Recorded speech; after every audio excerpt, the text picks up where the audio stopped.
Good evening, everyone. This is the Finance Committee. Today is Tuesday, January 27th, 2026. It's 6:34, and I'd like to call the meeting to order with a Pledge of Allegiance. I pledge allegiance To the flag of the United States of America, and to the republic which is to the republic, one nation, under God, indivisible, with liberty and justice for all. for all.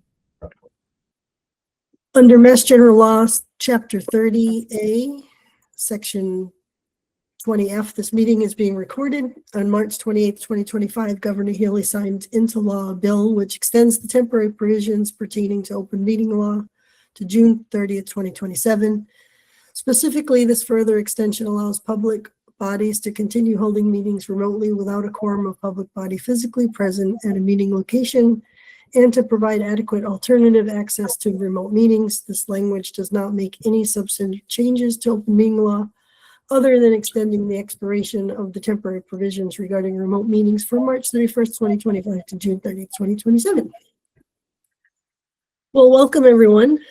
I'm going to start with a roll call of the members that are with us. So we have Al Lees, Cindy Brown, hi, Cindy Brown, Hugh Morton, Duncan Law, Zach LeBrew, Gary Carrero, Nancy Stan Cross, Christopher Thrasher, and myself, Karen Rouse. All right, well, hi, welcome everybody. Good evening. And you too. Well, we have Good evening. we have a full house, nothing else to We have a do full on house. it. I know, it's so exciting. I don't think anybody's out drinking margaritas No, on the No, we dock should be in tonight. Las Vegas right now with a full house, right? Oh, man. So we actually have a short agenda tonight. The budget meetings we had scheduled is the beach committee, highway, and town accountant. So we had a cancellation with the beach committee. So Sean asked to reschedule. And Nicole, our town accountant, is not available to be here either. So she's asked to reschedule. So we're going to postpone both of those to a meeting very soon. So we do have the highway department that we will discuss tonight for the budget. And Gary, I think you were going to handle that. I'm not sure if Chris was. Yeah, no. I'm sure he couldn't come even if he wanted to. After no. the snow we had. Right. So Chris isn't here, and I'll present on his behalf. First of all, I just want to, hats off to the highway department for this last storm. And we haven't had a storm this big, obviously, in a long time.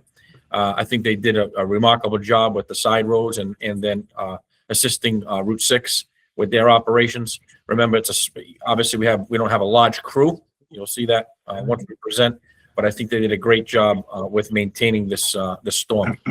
I do agree with that. Excellent job. Yes. No, totally agree. So, Karen, I don't know if you have the budget documents, but it's what I sent you. And also on the capital, I don't know if you want to talk a little bit about that too. I don't know if you can put that up on the screen. Karen, you're on mute. I don't even see her. Yeah, there she is. Oh, I don't know where I'm going. I can put it up for you, Gary. I think you just sent me the budget, not anything capital related. I have the capital document. So if you want me to, I can do. Can you share it? It's easier Yeah. It's easier if you could do that. Yeah. So do you want to allow me to?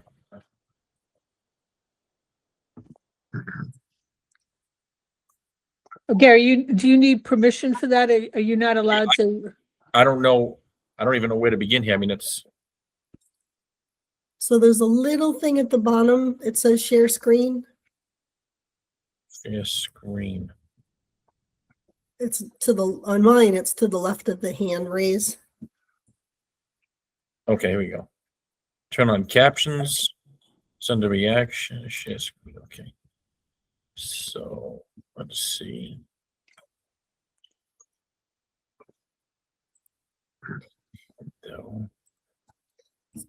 So you did send this and I put it in the Google Drive for everybody. So as soon as you sent it, I put it in there.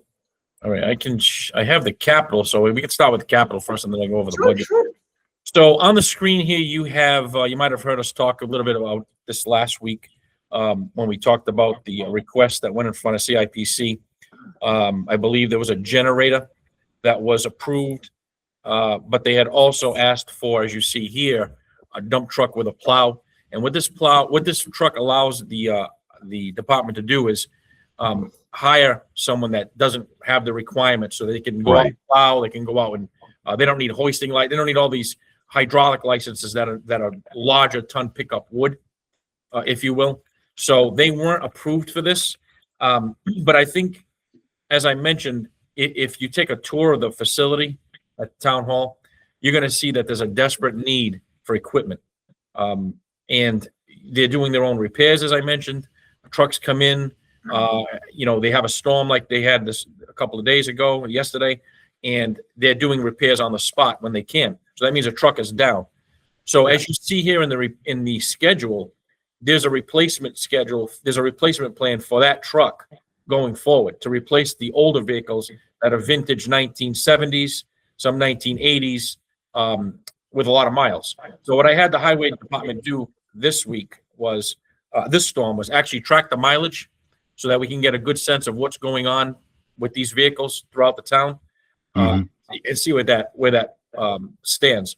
But I would make the recommendation, and I don't know if we can do that here or if we can do it at town meeting, that the highway department does get this truck as it's desperately needed. These are, as I mentioned, going out in the most precarious of weather, stalled. Anything that is going to go wrong with these trucks is going to happen during a storm.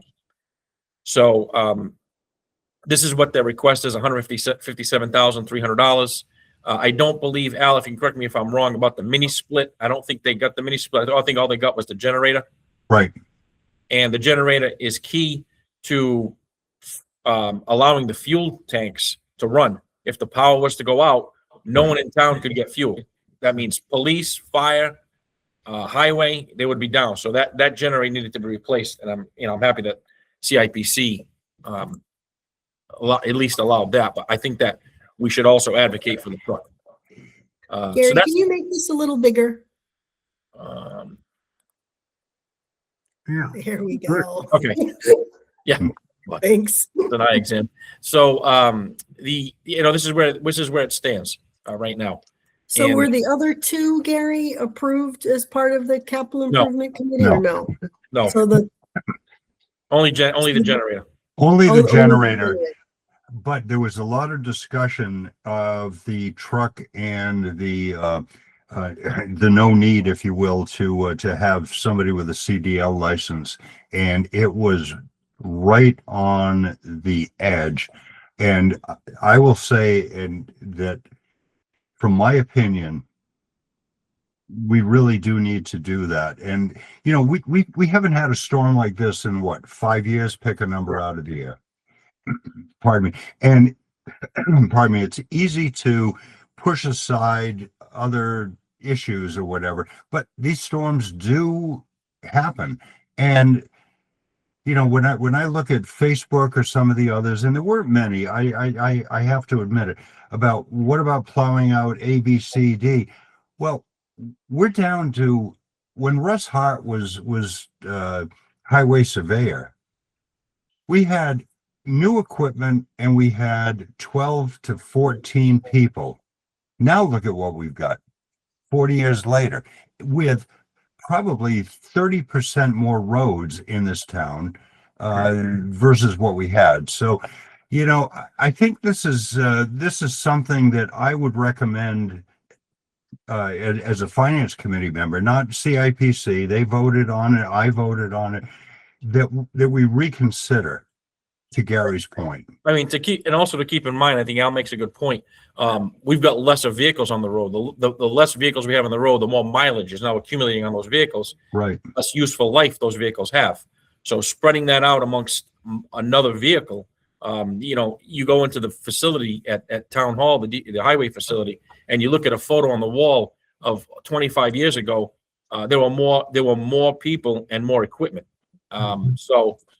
You're right. 30% more roads, more development, and we've gone the other way.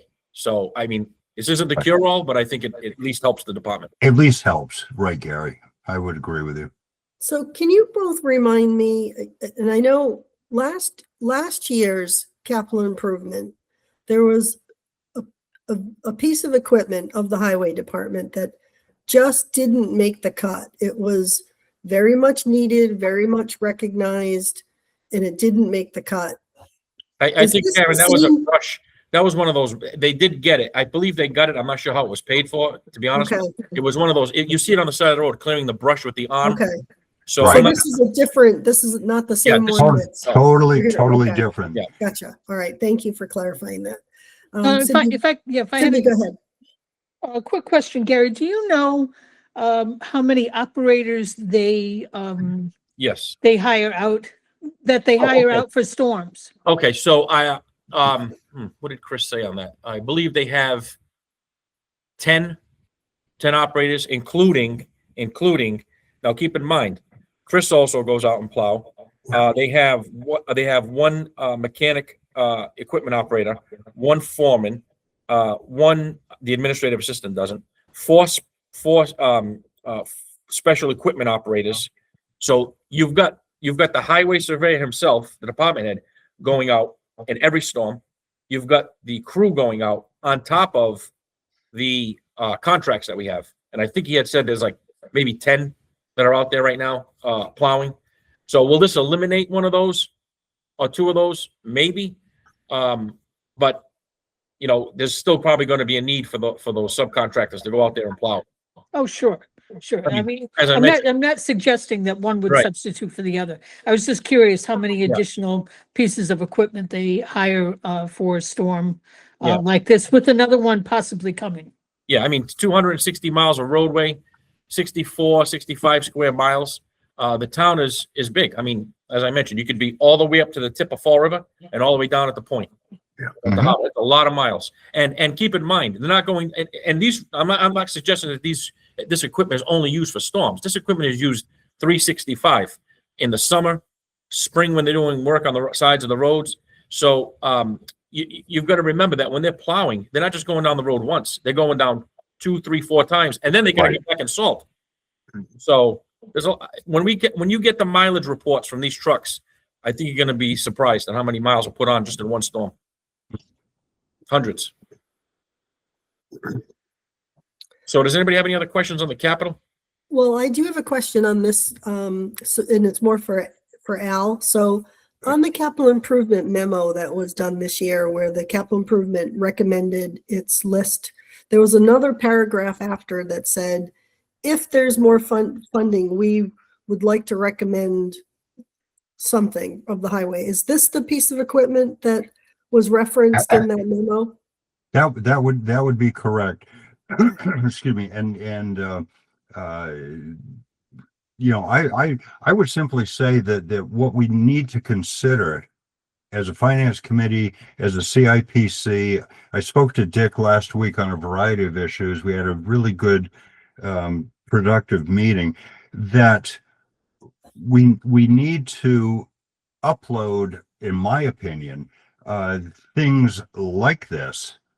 We need to upload the ability for our physical departments, and I'm using that word not loosely, but I mean, these guys are out on the road all the time for a variety of reasons, as Gary said, whether it's potholes, whether it is tree cutting, whether it is snow plowing, to be able to do that. So yeah, the answer is yes. We need to find some way, in my opinion, this is mine only, to be able to fund the necessary equipment to support these guys and women that are doing the job every single day. And so my long answer to your short question, Karen, is yes. Thank you. Just wanted to make sure Yeah. that we were talking, well, it wasn't another piece of equipment. No, it was one of the no. same. So thank you.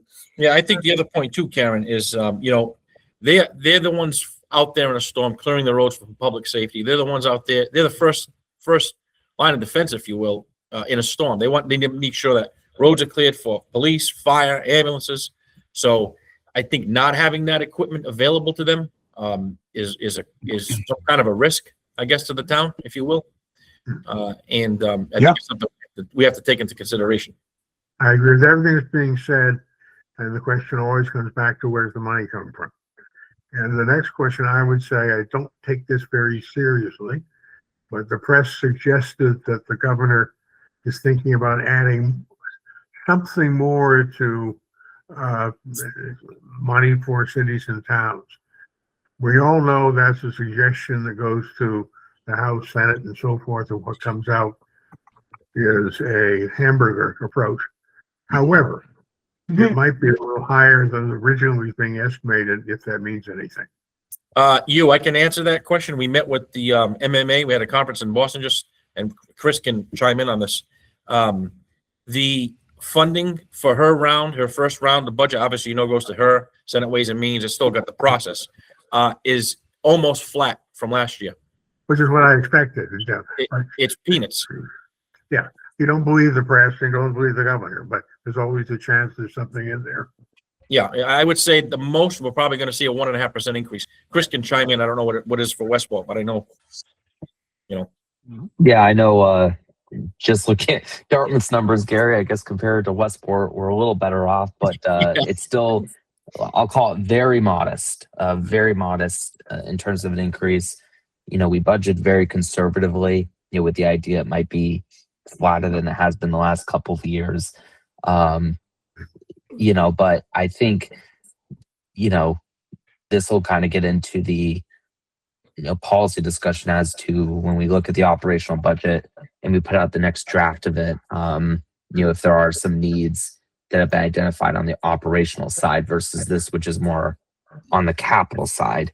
At the end of the day, this would flow to free cash. So, for future fiscal years or budget discussions, this would obviously be up there. But I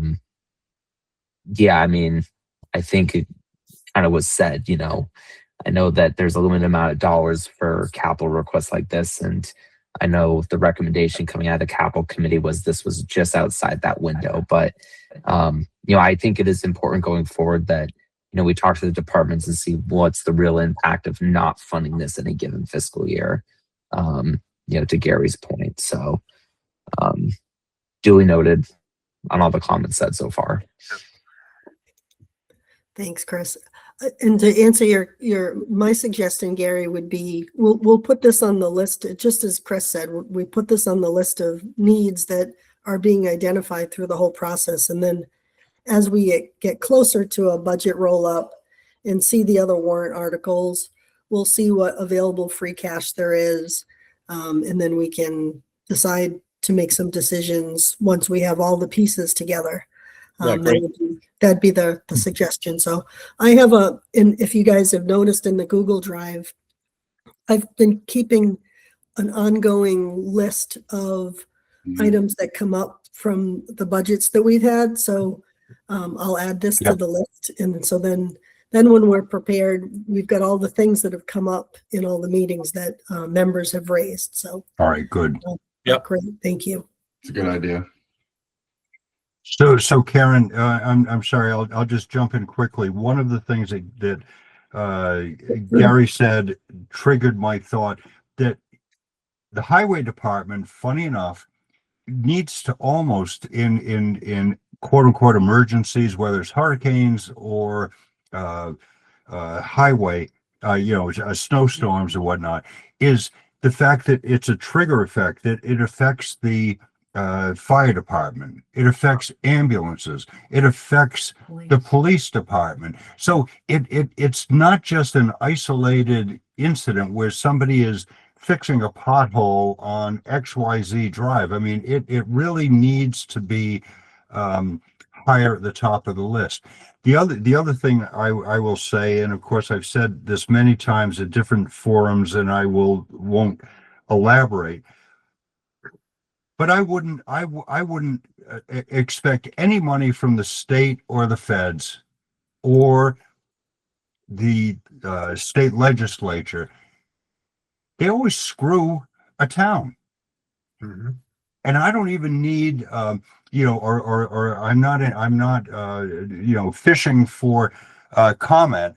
It's just that we're on our own. And at some damn point, this town is going to come to the realization that we need to have some kind of override or something that is at least supplemental budget, and not worry about what the 4.4% that Hugh, that I read in the Boston Globe and all the other stuff. Because guess what? Gary's right.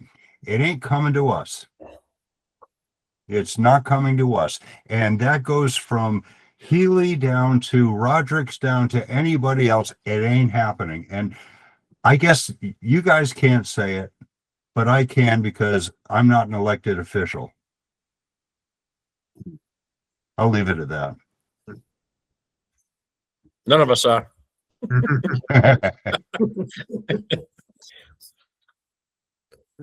All right, thank you. Gary, do you want to show the Yeah, let's go to the operating budget now? Let me see if we can do this. Close this. This one might be hard to see on the screen because there's so many columns to it. Yeah. And it's a PDF, so you can't hide the columns. Actually, I converted it to Excel, so Oh, so if you, that would be great. yeah. Because Let me see if I can. Let me see if I can really do this. I'm not sure. Let me see.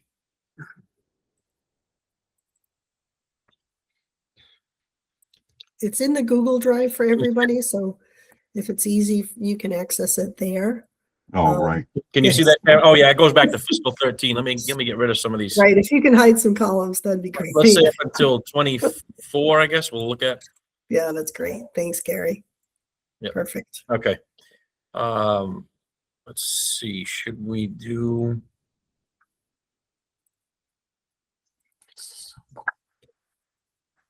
It's very cool. Can everybody see that or? Yeah. Yes. Yep. Yep. That's great, Gary. Yep. Thanks, So, Gary. mainly, so I'll start off again with the staff. It's one highway surveyor, obviously a department head, one mechanic full-time, one working foreman full-time, one administrative clerk full-time who we just hired, and 4 special equipment operators and 1 seasonal employee. So there's a total of 8 full-time employees with the department. You'll see here the first line, obviously the first half of this is salaries, mostly contractual. We also have, Chris maybe can speak a little bit on this, the town engineer still in this budget. I'm not sure if that's going to get moved eventually, but and then your items such as overtime, deer stipends, they get a stipend if they pick up deer, incentives, longevity. Some of the employees have been there quite some time. Sick leave and vacation buyouts, and then if they're working police details. So I don't know if Chris wants to touch a little bit on the engineering position, if that's going to stay in this budget, or I wasn't too sure. Yeah, I'll touch base on that. So, the board did have a policy discussion earlier this month with regards to the position.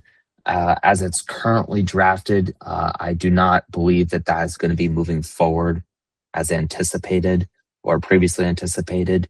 At this point, the board is discussing reallocating those dollars to some other professional staffing needs within the town. One of them being, communications and outreach, to offer assistance to all of our different departments. But, with that, the final job description, the final scope of work is still to be determined.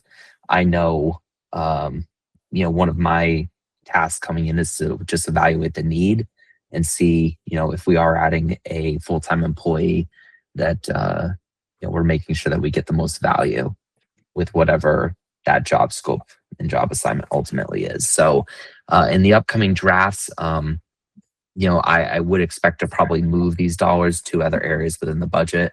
And then, obviously open up for further discussion and commentary with the board just to make sure that there was some consensus on that approach. But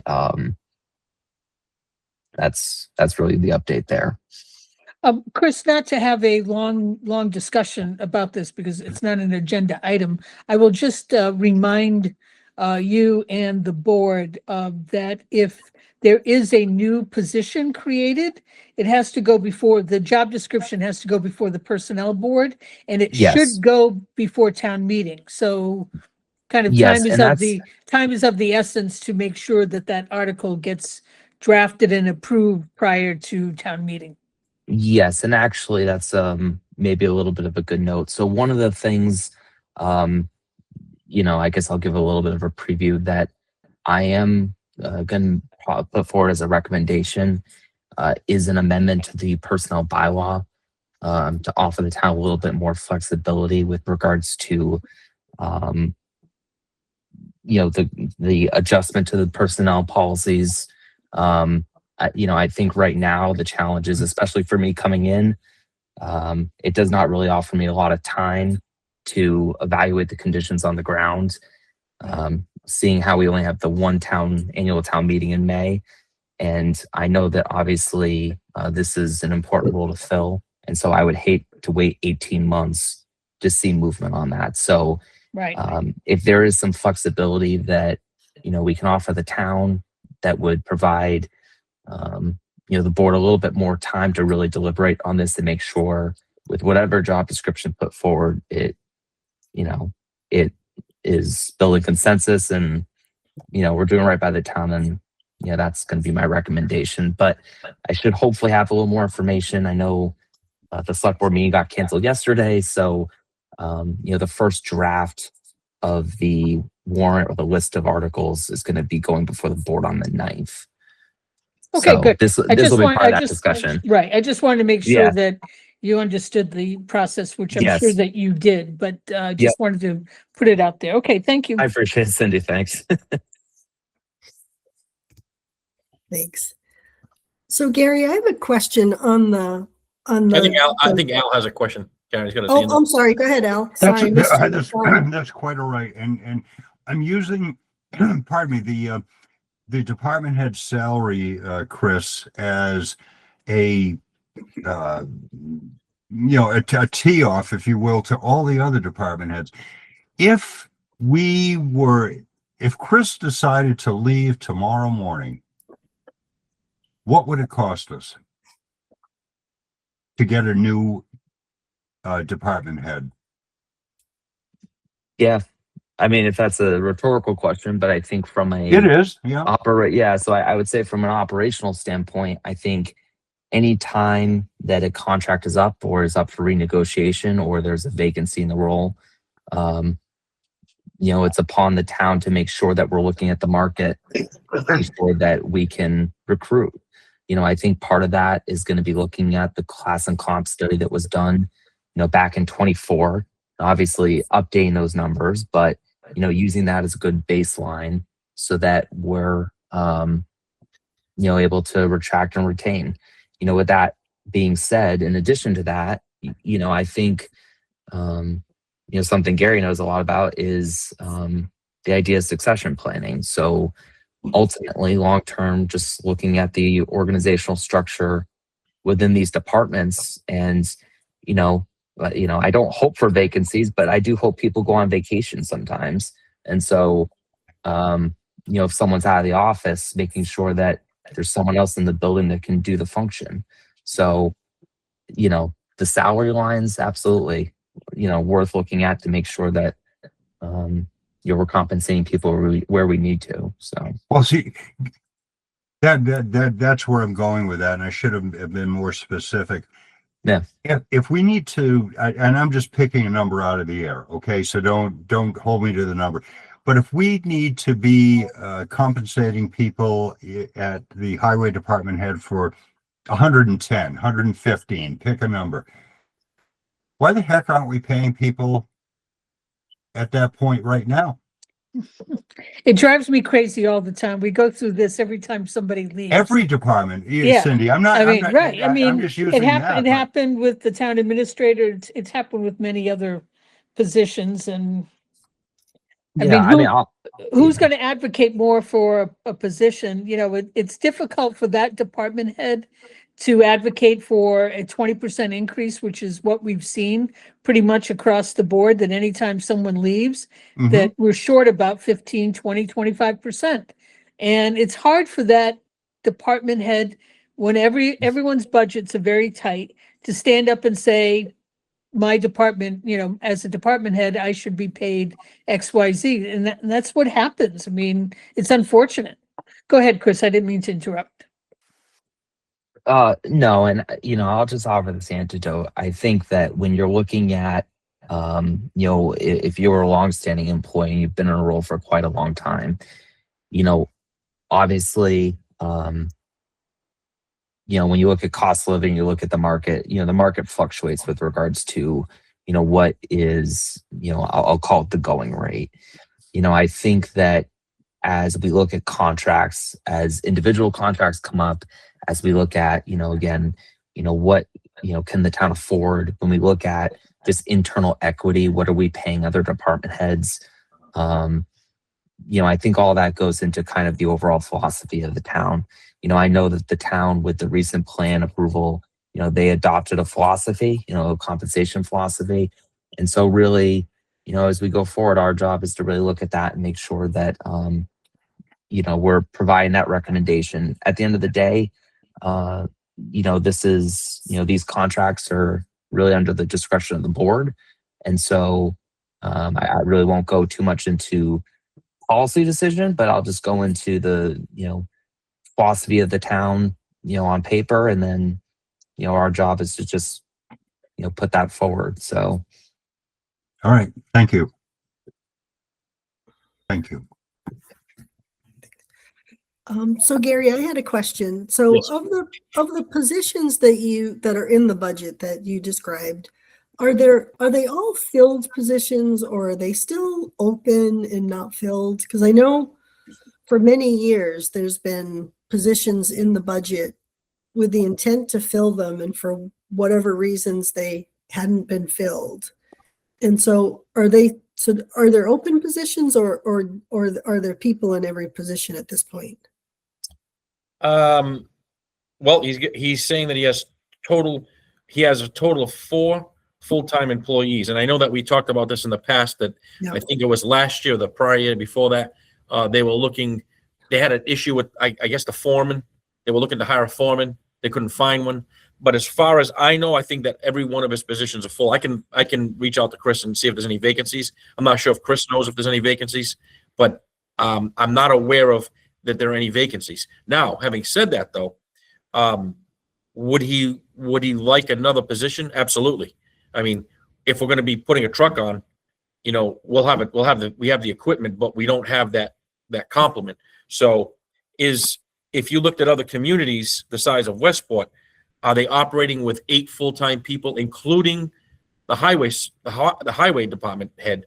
And is that highway department head out there also plowing, bulldozing, cutting grass, which ours are? I think that if you were to do a comparison to other communities, you're going to see that the complement is very low here in Westport. And so, which means we're paying more in overtime. The risk of someone getting hurt is there, so on and so forth. There's other things that need to be looked at.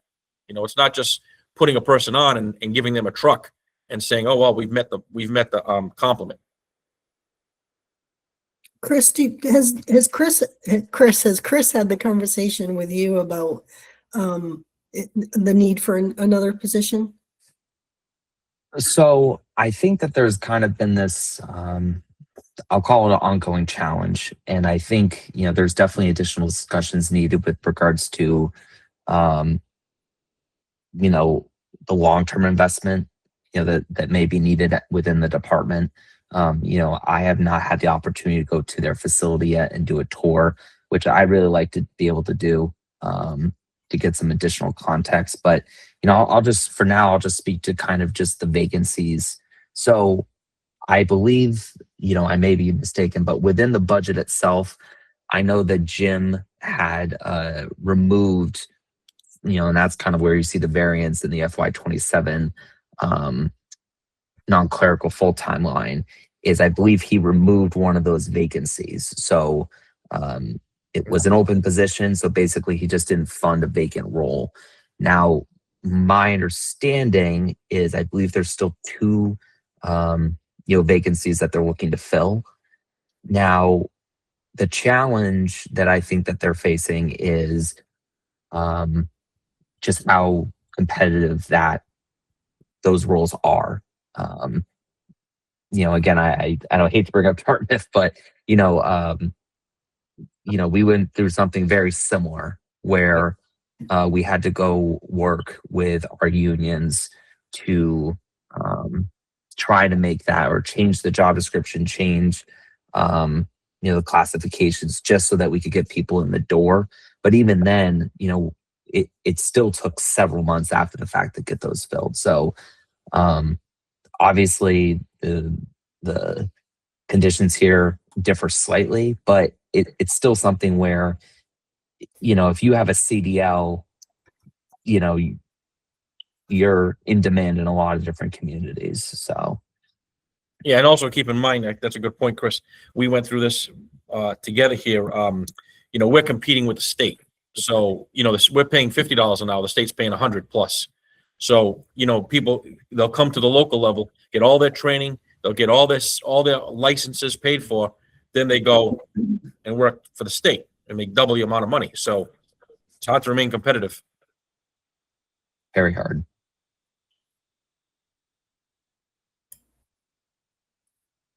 I got some clarification from Chris, the highway surveyor. He said he has one position that he's going to fill with someone that he used in a snowstorm. So he has no more open positions. But so they really there's no the compliment you see there, Karen, is what they have. And I think Chris is accurate. They probably cut the position just to try to balance the budget. So there was probably a position in there to begin with, but now it's been Well, I think that was reflected in the last 2 years turnbacks, that department had significant turnbacks for, they always do, yeah. for 2 years because those positions remain unfilled. So I think that was the approach that Jim had taken, that, there's only so many years that they're going to continue to fund a position that can't be filled, and move on to using those dollars elsewhere. But okay. Great. Thank you. Hugh Morton has his hand up. Oh, Hugh, Karen. go ahead. No, I had earlier, I'm just going to say, I think we've discussed it thoroughly, but unless somebody's got an extra pile of money lying around, we all know the problem, and that's the problem. So is there something else we can focus on now? Thanks, Hugh. Gary, do you want to keep going down on Sure. the? So that was pretty much, expenses?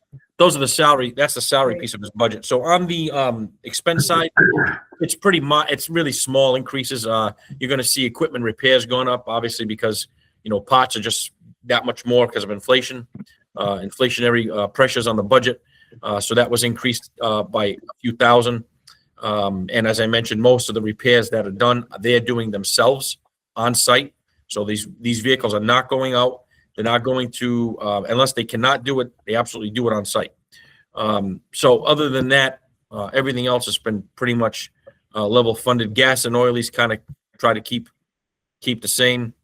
And that's pretty much it for the larger increases on the expense side.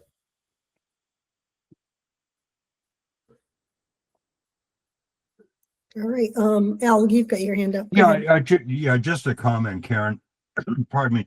Hugh, I agree with you when it comes to the pot of gold that it never seems to hit at the end of the rainbow. Having said that, I do think that it is important, not for today necessarily, but it is important for us as a finance committee to send a message to the town and the select board to say, this is what's really going on. I mean, it really breaks my heart to see people that are, not compensated in comparison in all, not in all cases, but in some, and people going on wherever it's Facebook or whatever the hell it is, it doesn't really matter, about what about the roads, what about this, that, and the other, when the highway department is stretched beyond its limits. Fire stretched beyond its limits. there was a question last week about, in this committee meeting about, abatements and whatnot.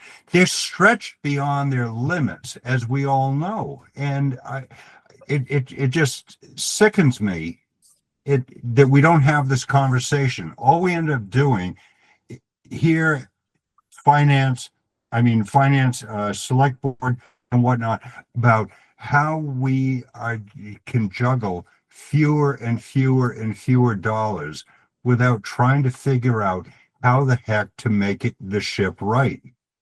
So I just. Well, the problem is we don't have control with the levers of revenue. We're the creature of the state. The state wishes to abandon us more or less. We can be very happy about it, think it's unjust, etc., all which is true, but absent taking over the legislature and having a new approach to things, we're stuck. And we have tried. We had a great length, 2 or 3 years ago, we tried for an override, which sank without a trace. And that's the only mechanism really a town has to increase the revenues, is an override, which so far gets nowhere. So it's fine to complain about things we don't have and should have and like to have, but that really doesn't get us anywhere. Nobody's surprised. And also, part of the problem, which is sort of reverse English, if you will, the highway department did a perfect job in this last storm. The people in general in the town do a terrific job. They're stretched thin. It shouldn't be that way. But because everything works very well, the people who are not paying a lot of attention don't see the problem. There we are.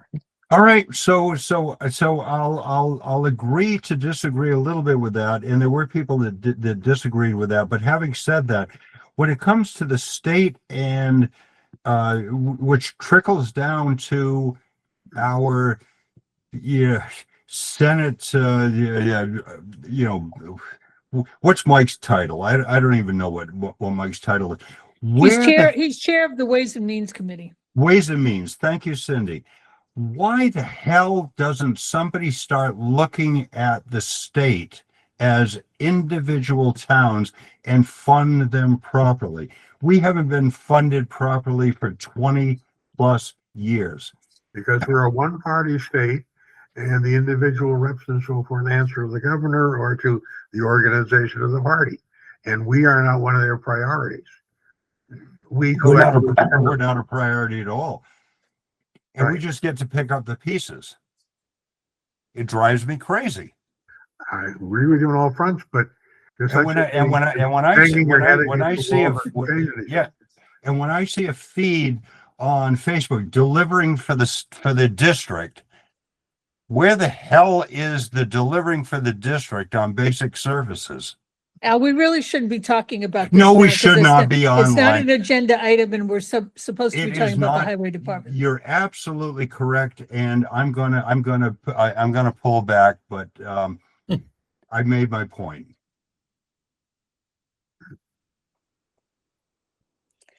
Karen, you're on mute. Thanks. Thanks, Cindy. And officially, the fiscal 27 budget is on the agenda, so this is elements of it. So stick with it, right? Yeah, but we are trying to focus right now on the highway department, and then move on from there. But very soon, all these comments come into play. Gary, anything else on the highway? No, I just say that, again, it's an open invitation to go down there, see what they do, see what equipment they have, see what they're working with. But I think that a lot of this is, as we spoke about before, especially on the capital, is about communication. And you have, in my opinion, you have two types of capital. You have human capital, and you've got the equipment. And one cannot be without the other. You've got to be able to support the equipment along with the folks that run that equipment. So I think communication is a big piece of this. The public only sees what they want to see or what they want to hear. But the other part of this is what doesn't get funded. And we think we talked about that, touched about that. What, if you put that out there, we'll keep on pushing this equipment down the road. Maybe somebody will say, okay, yeah, something needs to be done at some critical point. But if they don't see the entire equation, then they're only getting one piece of the puzzle. So that is it for the highway. Again, hats off to them for what they do. Great. Well, Perfect. thank you for representing Chris. So I'm sure he's plowing somewhere tonight or sleeping or doing something. Probably. Having a warm cup of tea or something good. Yeah, they do a great job. They really Yeah. do. All right. Right. So we'll move on. So that's the only department budget we have for tonight. Again, the only other town budget. So we haven't, the town accountant got postponed, and then we have the school budget next week. But we've been through all of the other town departments at this point. So I just want to, since we do have a full committee tonight, I think it's helpful. I know some of us can't make all the meetings, and I want to make sure that everyone's been, if you've missed a meeting, that you're trying to catch up on the video and watching the meeting so that you're as familiar with the departments that you weren't present with, that you're up to date on. And if you've noticed in the Google Drive, as I mentioned before, I've been putting together a summary of when we have comments of budget issues with the department, that I'm making note of it. So I'd really like to know if anyone has any other comments that hasn't been brought forth in the meeting on that. So as we work together with the select board to give our comments and recommendations, I think it's helpful that we know where we stand. So again, I've compiled it based on those that have attended the meeting. So if somebody hasn't been here or after the meeting had a comment or a thought, it'd be helpful to know what those thoughts are so we can discuss it as a committee, so we can make sure we're addressing that. So if anybody has anything else, it'd be helpful to hear any other concerns that have been raised or haven't been raised. Karen, have we heard back from Diamond? They're scheduled to come in 2 weeks, I think. Okay. No, 3 weeks, the 3 weeks? 24th, the 24th. Okay.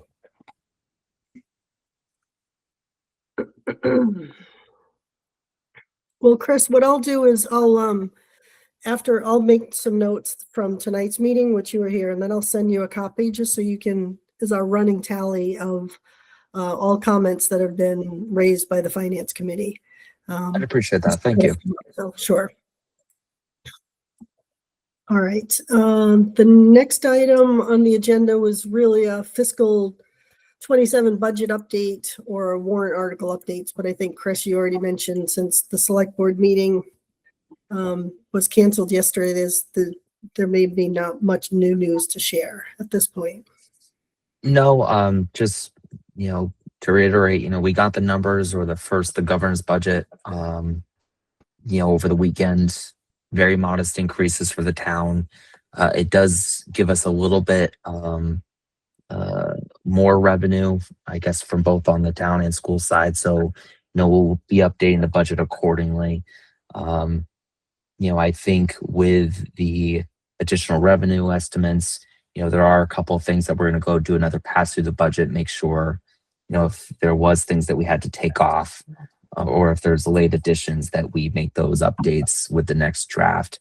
And then that will be hopefully acted on the 9th, so that it can get over to the finance committee for full deliberation. But definitely with regards to, your feedback, I'll definitely look to get that incorporated into whatever budget we put forward.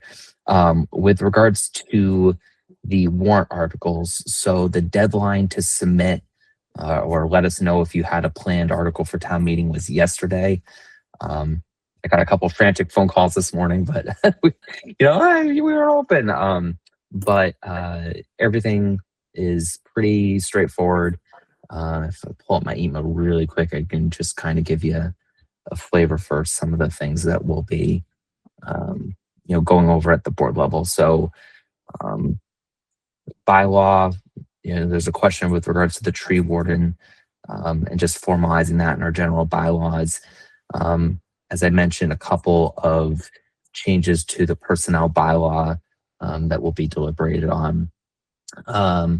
There is an article with regards to some training for both police and fire, emergency management, that's going to be put forward. A couple of zoning amendments that are still in the public hearing process from the planning board. So should have the final information on that in a couple weeks. And then just some updates to some revolving accounts. There's a couple others, but I don't have them right in front of me tonight, but just a flavor for some of the things that maybe don't come across every day on the warrant. Okay. Great, that's helpful. Thank you. You're welcome. Question, Christopher, you're here with us, right? Christopher Thrasher. There's a lot of Chris's and Christophers here. I think, so we have our school presentation for next week. And I think I had asked you via email and you did reply, but I don't remember the exact date, that the school was going to try to get us the budget numbers in advance of the meeting so we can have a chance to review things. Is there a date where we can anticipate that's coming? Madam Chair, I will definitely have to check on that. I do know that the plan was to get it this week. Not sure, having not had anybody in today and yesterday might have delayed it slightly, but nonetheless, I do expect it to be in the folder before the end of the week.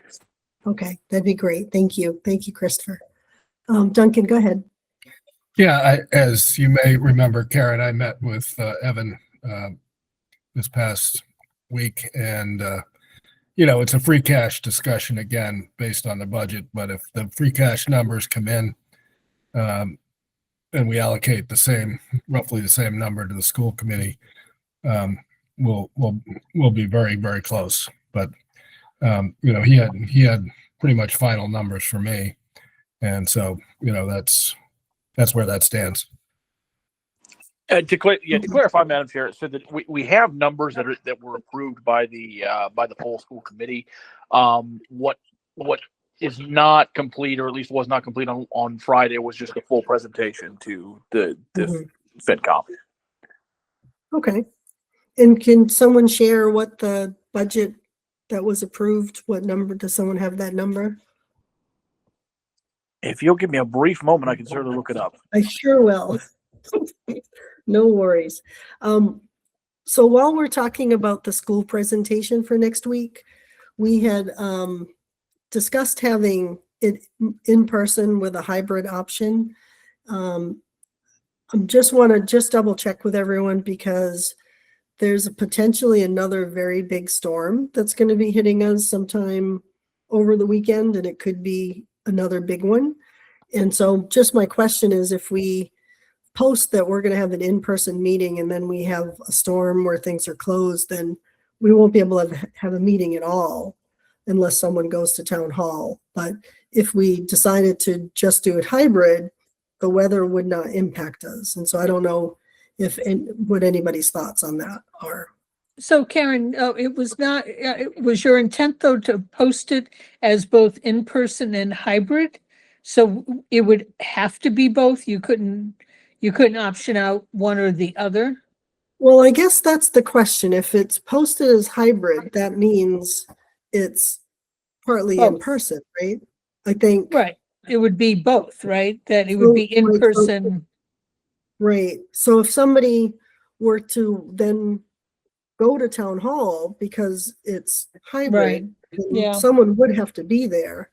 But Otherwise, if town hall is closed, the hybrid portion wouldn't kick in?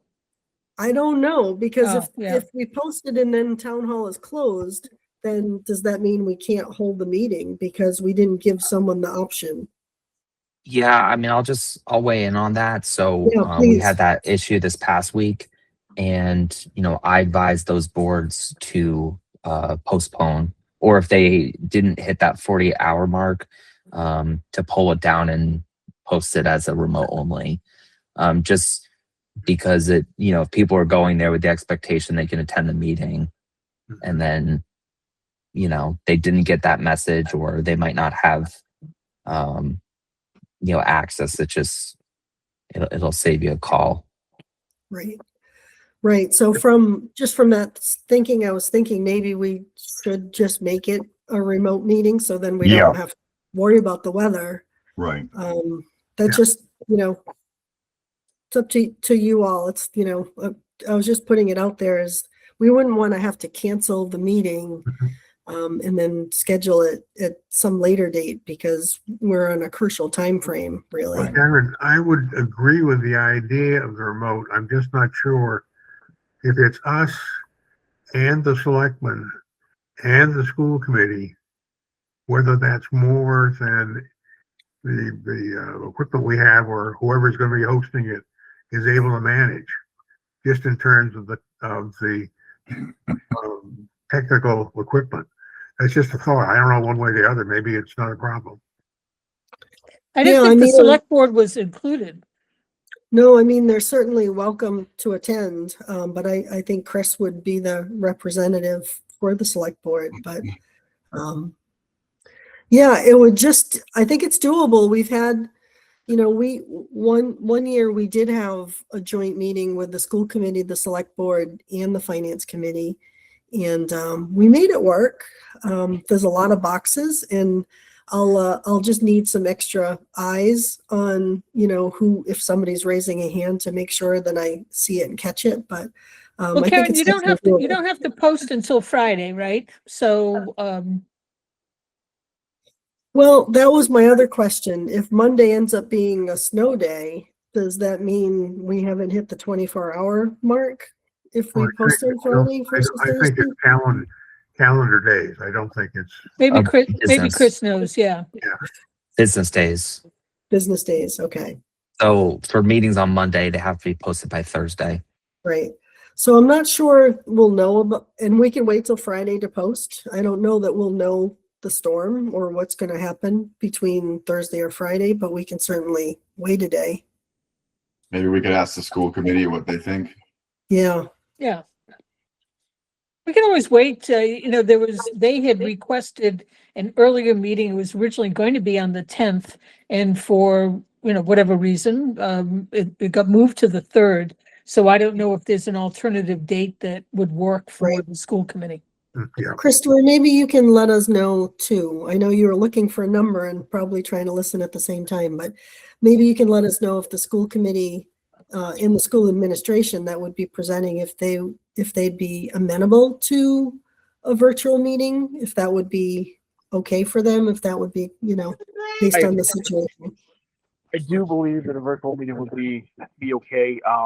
As it stands, weather dependent. I'm actually would be traveling should be traveling for work next week, so I would be hybrid or online myself. But I don't think that would be a problem if it is necessary. And I do have that number if you are. Okay, great. Last year's budget was $23,734,943. The approved budget that will be presented is $24,923,543, which is an increase of just a tick over 5%. Almost all of that is contractual obligations. So the fiscal 27 number is 24,923,543. That's correct. Yes, ma'am. And thank you. And just trying to keep apples to apples, the number that you mentioned for fiscal 26, was that including or excluding the free cash allocation? That was the final approved budget, which would include the free cash allocation. Okay.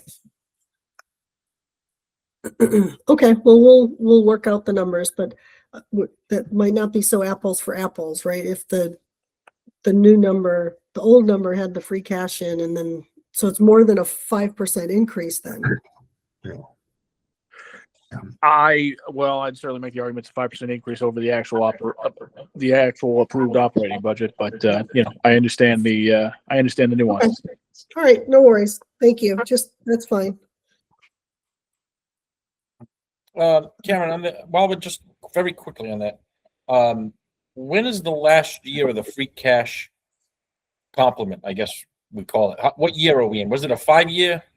Are we in year 3? Are we in? I kind of lost track. Well, right. I think this would be year 3, but there's been no movement to decreasing free cash over the first 2 years. So we're still back in year one, I guess, if we want to put it that way. So the agreement that was made 3 or 4 years ago, well, let's say 3 years ago right now, there was never really a sunset. Well, there was a sunset that was spoke about, but I'm getting the feeling that, and we can talk about this when we talk about the budget, but I'm getting a feeling that there's been no movement towards getting to that sunset. Or has, I mean, I don't know.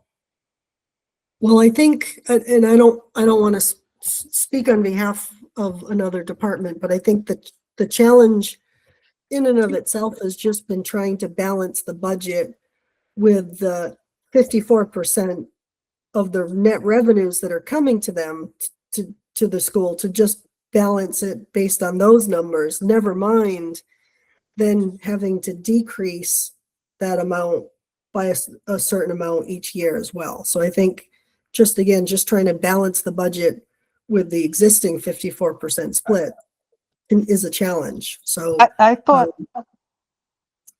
go ahead, Nancy. the free cash that Gary's talking about, I believe I was on the committee then, and I think that analysis was done inclusive of the passing of the tax increase, the override. And so the chart was there, and if the override passed, there was a capture of the free cash over a period of time. I don't recall a chart of recapturing free cash without the override. There was. So I could be wrong. That was exclusive of not assuming the override would pass. So when Jim in the select board put together a 5-year plan, part of that putting together that 5-year plan was really looking at revenue growth over that period of time and coming to the calculation that the school budget probably could support a 3 to 3.5% increase based on the net revenues that the town's generating.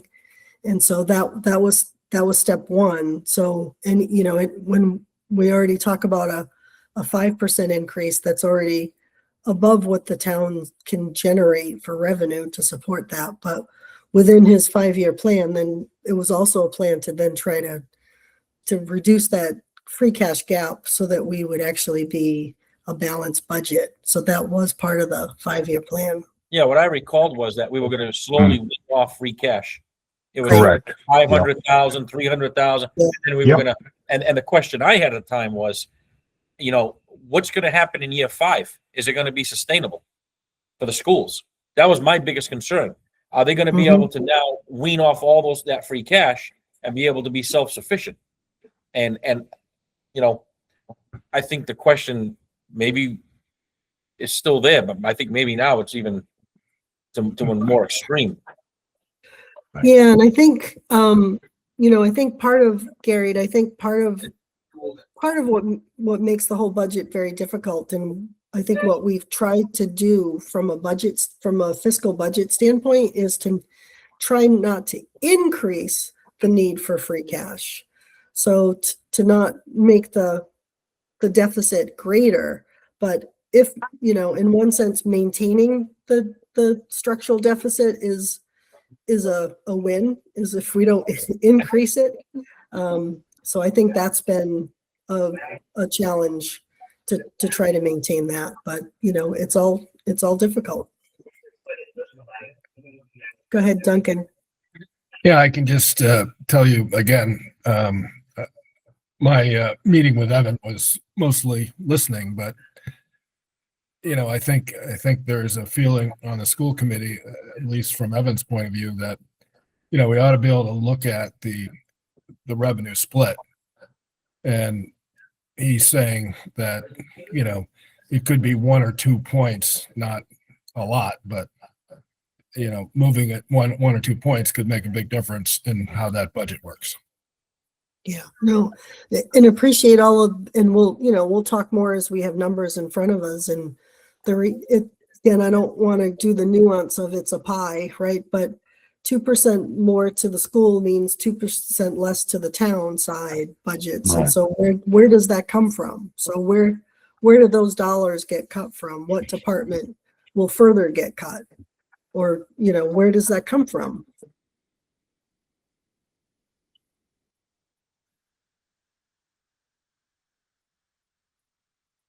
Hugh, you had your hand Right, up. Hugh? I was just gonna say, we've heard that before, and Karen said what I was gonna say. Yeah, I mean, on one hand, at the beginning of the meeting, we're debating about $157,000 pickup truck, but yet on the flip side, we're looking at $500,000 at 2% on the school side. I mean, there's only so much money. There's only so much revenue.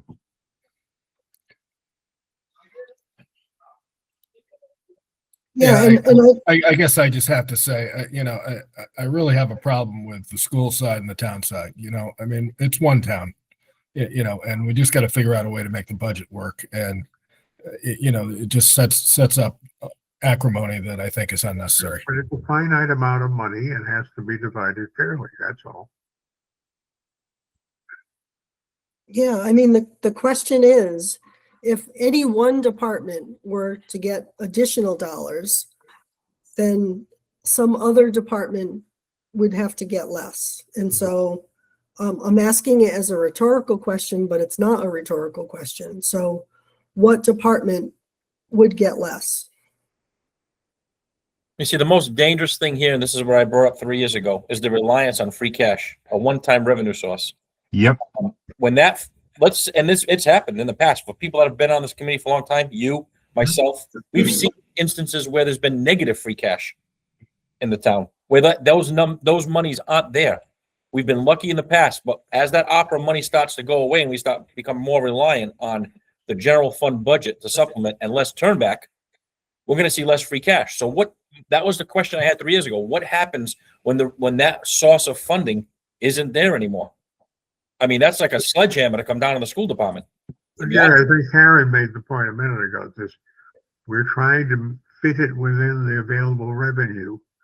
And the philosophies are all fine. It would be nice, and I got reformed on the subject of use of free cash some years ago. However, it's still money.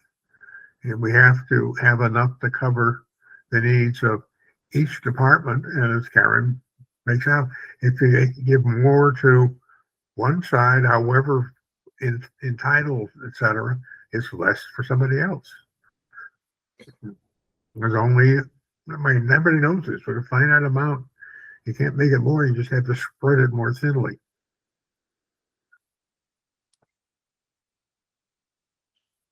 Having said that, do we have another subject? No, I think I appreciate you, Hugh. So I think that's the budget discussion for tonight. So again, it's hard to have these conversations until we get a full roll up to really see, where the numbers are all landing and where the shortfalls are and all of that. But that'll be coming soon. All right, so the next item on the agenda is there any committee or liaison updates? So, Pardon me, only at the treasurer, and I sent you the email that Nicole is looking for an additional reschedule, whether it's a week or 10 days. She couldn't put it together today, and so that's my update. Great, thank you. Same with the beach committee. Sean just had left it at home. He was at work. He had a lot of things going on. So rather than stress him out, I said, let's just do it on another night. So I asked you, Karen. So I think when you do the treasurers meeting, maybe we'll attach those two together. Might Yep, be best. sure. So let's look at our, let's jump ahead for a second, unless there's any other committee liaison updates that someone wanted to do. Nope, okay. So our next meeting is February 3rd. And then our next scheduled meeting is February 24th, and we have Diamond there. I know we all try to reserve our Tuesday nights for meetings, and I'm trying to be cognizant to not hold us all here every Tuesday night. So to someone, we should talk about what our February schedule would be. Do we want to schedule another meeting between the 2nd and the 24th, or are we good with that? Because if we wanted to hold that as of right now, we can, I'm sure, have the beach committee in the school Diamond on the 24th, along with the town Yep. accountant Diamond in the beach committee. And we usually keep it open, and then if we don't need it, We do, yeah. Yeah. So that's a great point. So let's try to hold our Tuesdays, and then if we don't need a meeting, we won't. But if something comes up, that would be helpful. So as of right now, we have a meeting on the 3rd, and then our next scheduled meeting for affirmatively with an agenda is the 24th. Okay. That works for me. Okay. All right. And then we'll see as it goes, because it is budget roll up time. So now is the time for us to pull it all together. Okay. All right. So I skipped over. So action items to approve the minutes. I did rework the December 9th, 2025, the January 6th, 2026, and the January 6th and January 13th meeting. So I basically scaled it down to just say more discussion ensued rather than go over line item details that were noted in the budget. Yep. If everybody's okay with those, I would entertain a motion. motion to approve. All right, so that Second. would be the December 9th, 2025, the January 6th, 2026, and the January 13th, 2026. So I have a motion and a second. Yes. Is there any discussion on those minutes? No. No, okay, thank you. I'll do a roll call. Al Lees, Aye. Duncan, Aye. Gary, Yes. Hugh, Hugh Morton, aye. Nancy, Nancy Stanton Cross Eye. Zach, Zach LeBrew, aye. Christopher, Christopher Thrasher, aye. thank you, and Karen Rouse, aye. I think I You get forgot it. me. You I'm forgot sorry. me. I knew I forgot somebody. Cindy. How could you forget Cindy, for God's sake? Cindy Brown, aye. I did feel I was missing a box, so Yeah. thank you, Cindy. So, All right, so I did not do the January 20th yet, so we'll hold on those. all right. So I would just like, it has nothing to do with the agenda or the, or anything to do. I would like to do a shout out, if we can, in the Finance Committee for two people. One is that next week, my mother is turning 95 years old, and her father, my grandfather Grundy, was on the Finance Committee. Wow. Wow. About 100 and God knows what. So I just want to just add it to the record. So Al, That's how awesome. many people on this call, Al, still refer to the hardware store as Grundy's? Cindy's, yes. Aye. Probably most, yeah. Yeah, I do. Yeah. Yeah. So anyway, it has nothing to do with nothing, but I just wanted to add that to the historical record. Well, happy birthday to your mom. No kidding. Yeah. Yeah, Appreciate it. happy birthday. Yeah, happy birthday. Appreciate the lightness, so thank you. Very much appreciated. Thank you. All right, I just so, had to have reminiscence. I can remember when it was Mrs. Grundy's restaurant. That's right.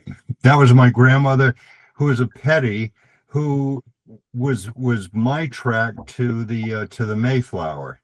Mhm. So And- where was Mrs. Grundy's restaurant? Same Right place. at the very beginning of where, if you walk into the hardware store now, which used to be a lumberyard and whatever, Hugh would tell you, that was my grandmother's. Yep. Huh. Yep. And then the poor thing back in the 1980s, got a horrible brain tumor, Hmm. and never the same. But that doesn't matter. I don't need to bore anybody with those details. But they lived right next door to the lumberyard.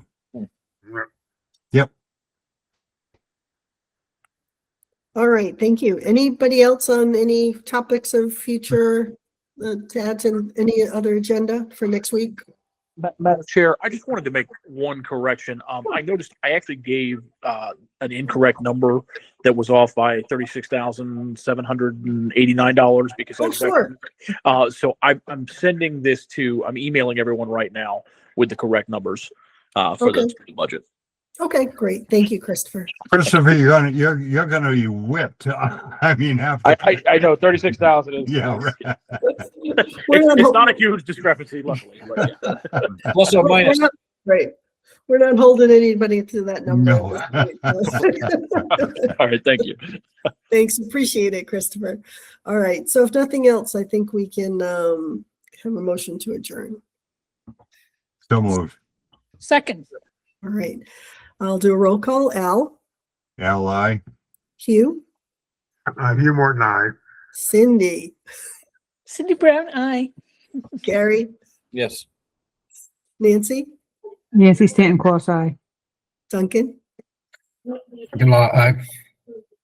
Zach, Zach LeBrew, aye. Christopher, Christopher Thrasher, aye. and I think that's everybody, and Karen Rouse, aye. All right. Onward to next week. Thank you so much.